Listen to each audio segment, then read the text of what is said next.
Yes, good evening everyone, and welcome to this session on measures of central tendency. My name is Simon Juguna. I'm your trainer for this course, and feel welcome. Now, today we are going to learn about the measures of central tendency for ungrouped data, and the specific learning outcomes today would be, so by the time we are finishing this session, you'll be able to differentiate between mean, median, and mode. And also you'll be able to perform calculations for ungrouped data. And also you'll be able to apply the measures of central tendency to in real life situation. So first of all, let's go to introduction. And as you can remember in the previous session, we learned about data organization using tables and charts. So we learned how to collect data and organize it, create tables. I hope each and every one of you can remember that.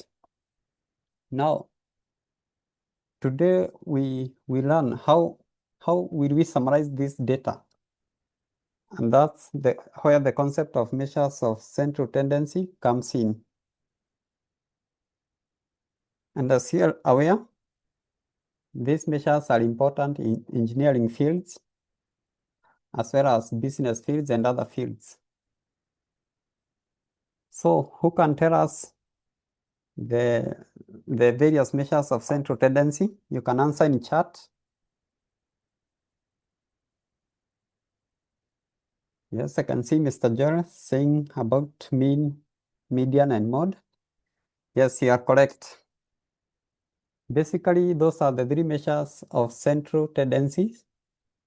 Number one, we have the mean, and mean refers to the average of given values. For example, you have let's say measurements ranging between 5 and 15, and you want to have a single value of these measures.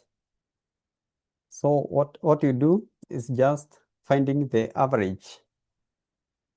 Then the second measure is median. Median refers to the mid value.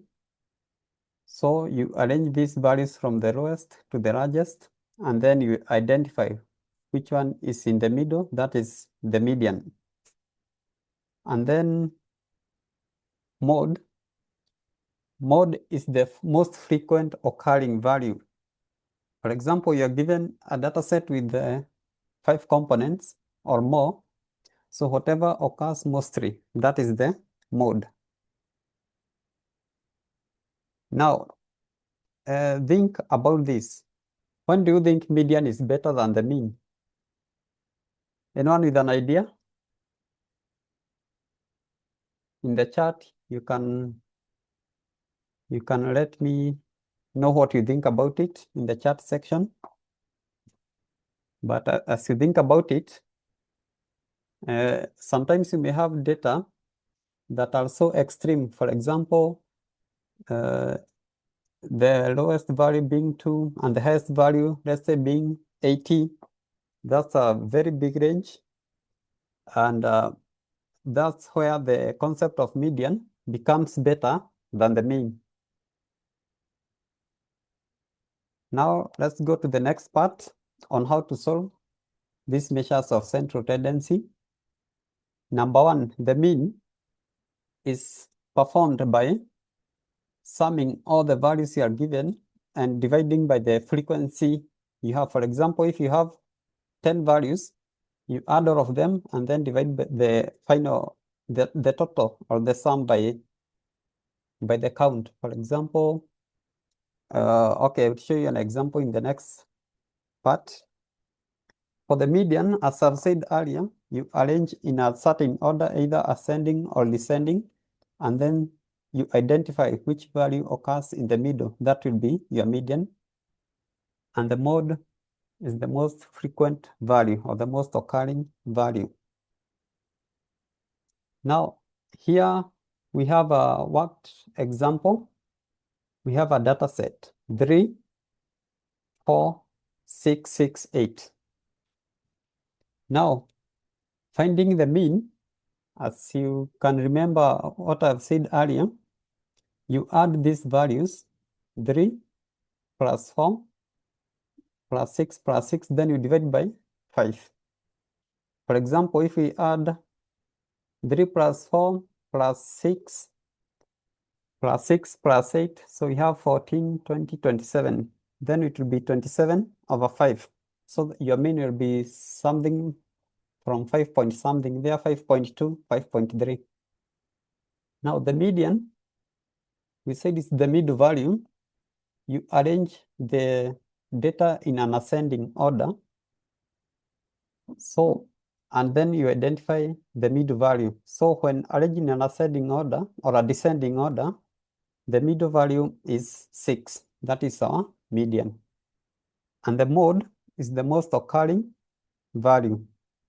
In this case, 6 is the most occurring value. So that will be the mode.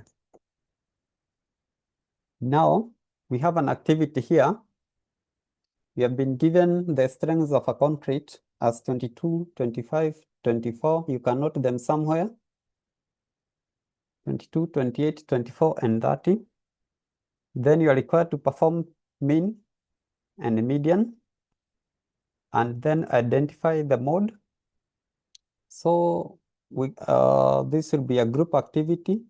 I can break you into sessions, into breakout rooms. So I can see how many are we here.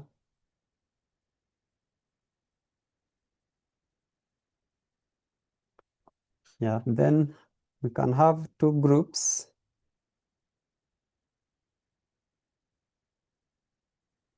And then you have only 1 minute to perform those calculations, and then share the feedback with me in the chat section. Or if you have an answer, you can raise up your hand. Yeah, and the groups begins now.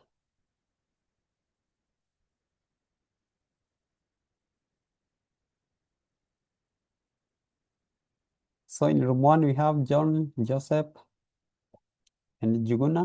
And in room 2, we have Joel, MK. Yeah, you can join those rooms.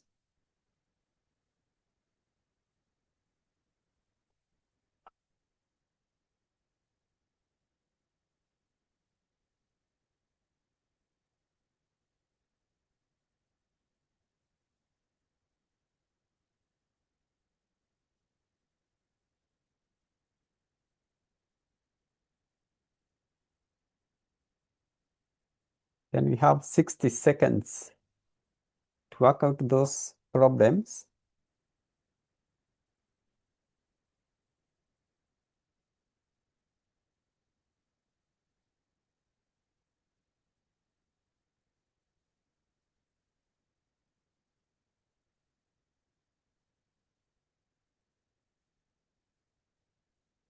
Is being recorded.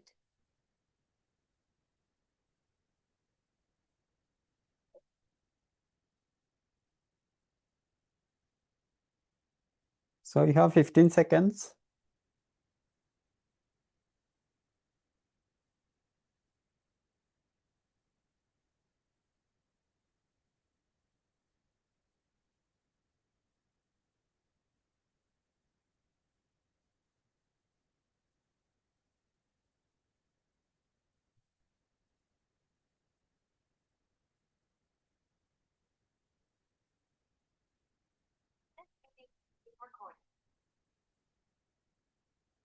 And now, welcome back. So can I see some of your answers in the chat section?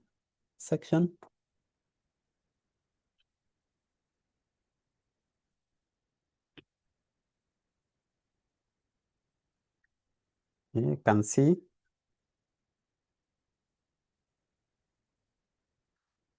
The mean is 23. The mode is 22. And the median is 24. Yeah, good. Now, what have we learned today? We have come to the end of our session. And today we have run the concepts of means, which is a value that summarizes the data, the average. And the median, we have learned that it's a value that occurs at the middle, and the mode is the most occurring value. Are we together? So as a takeaway, you'll do this assignment and submit in the next session when we meet. The total marks for this assignment will be 10 marks, and it will add to your Cat 1 marks. Thank you and have a good evening.